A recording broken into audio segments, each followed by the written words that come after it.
What's the mood this week, Stuart? You had a good week, or so far? Yeah, listen, I think that's been a big thing for me, and for us as a club, is to try and make sure that we have that positive vibe.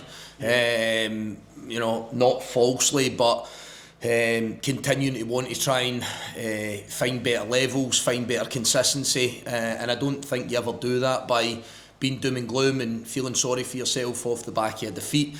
We know it was a narrow defeat. We know we can play better without question, but I think that sort of festering into the Monday, Tuesday and remaining there through the week's definitely not going to help us in the position we're in. But also have to stress that I don't like that false positivity. But equal to that, and I've said that to one or two round about the football club, when people come in to speak to you and it's all sort of doom and gloom, how are you, how's things? Yeah, we're fine, we're okay. We understand the task in hand, and the one thing I can assure you is I'm seeing a lot of people run about this football club that want to meet that challenge head on, and again, that's the kind of mentality and mindset that I insist on. You'll have some good characters who do lift the mood as well, probably like Akil, who's coming in to speak to us, guys like that really lift the place. There's different ways of doing it, Alistair. There definitely is. I've probably been used to a lifetime in football, and you see a lot of guys that are very kind of chirpy and loud and boisterous, and want to have that bit of fun, can switch on when the time's right. But there are definitely other ways of doing it. You mentioned somebody like Akil, who you will speak to this morning. I've said this to him a few times. I think he does it in a different way. I think sometimes he's a quiet leader and a kind of assured leader. He's obviously somebody that's trying to get himself back into the full swing of things as well. We've been out for a while and find his level of performance, but we are trying to encourage that from all different personalities, because it can't be that one size fits all. Yeah. Stuart, I was just going to ask about, since you've come in, you've made your team hugely competitive. There's only been a couple of disappointments along the way. You've made your team hard to beat, just the kind of firepower at the other end, but you were dealt a hand with Ronan Hale making his decision to leave, but the responsibility's down the team, isn't it, to chip in with the goals? Yeah, you're absolutely spot on, Paul. I think I'm never going to kind of shy away from that. I don't like this element where defenders are criticising attackers are criticising defenders, and it kind of comes that standoff. I think I've seen it once before when I was a player, and it was, as a midfielder, I felt that we were kind of caught in the middle, and you're looking at a situation, and it's always about the unified attempt of what we want to do and what we want to try and achieve. But you're spot on. I think we have made ourselves competitive. But the big burning desire for me, and the big challenge for me, I think, is to go and see if we can put the opposition under much more of a threat. Obviously, it gets to a point where you need wins, you need points, you need to sometimes throw caution to the wind, and we have tried to be meticulous in how we set ourselves up and make ourselves difficult to play against. But I would suggest that if you kind of look through my time as a coach and a manager, I've always kind of been able to find a solution to hitting the back of the net. Worked with a lot of good strikers and a lot of guys that have hit some big numbers over the course of the season. But that's not down to me. Sometimes that's down to it's never down to me. That's down to the individuals. That's down to the guys that really want to go and try and cement their name as being that potent threat, somebody that supplies goals, creates chances, and then ultimately you want to be the guy that puts your name in headlines and takes those opportunities. So we're trying to work through a way of playing that's going to make us more of a threat in front of the opposition goal. However, we spoke about it earlier about being a bit boisterous and being confident and believing in yourself. We're going to need a bit of that as well. You're going to have to really, really believe in yourself. And I speak about no ego. I think sometimes those guys in the forward areas at the right moments have to really back themselves. But what we also have to do is we need to supply them with service. So that comes hand in glove as far as I'm concerned. But I can assure you that's something that we're working on. That's something we're discussing a lot, and we really want to try and put it into practice on Saturday. That ties in with just what I've noted, because you've as a team scored 5 goals against Dunfermline. They're on a great run of form and not conceding goals, but you've shown that you can score different types of goals against them. Yeah, listen, again, I know we're focusing on one game of football, but I'm looking at Dunfermline for one. They look like the form horse at this minute in time. It's a really, really difficult game. I think they've won their last 3 games, including the cup tie against Aberdeen 3-0. I think they've won their last 4. They're going well. They're quite clearly feeling good about themselves. So what we have to do is, we felt that there were moments against them when we played them a few weeks ago where we could have achieved better. We could have got a better end product. We could have stretched them that little bit more. So we need to look at that. But there also has to be a degree of respect. And seeing this wee run of games that we're in, Arbroath, St Johnstone, Dunfermline, Partick Thistle as your 4 games, it's difficult. It's a challenge.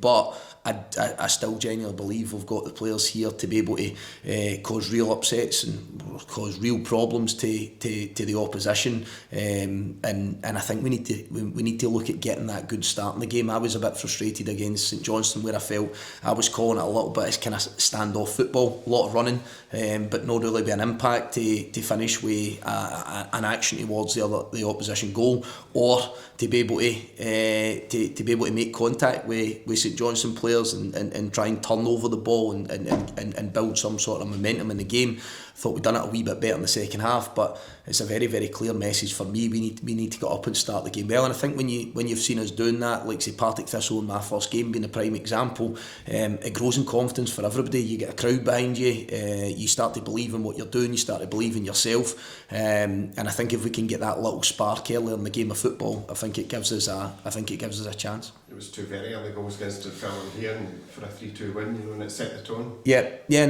Listen, again, there is no magic wand for that bit, but I think if you look over the piece over the course of seasons, there's different ways and different stages that you can win games of football. But I think absolutely, if you're a team at the bottom end of the table, the better start you get, the better environment that you start to generate, the better mood that you start to generate.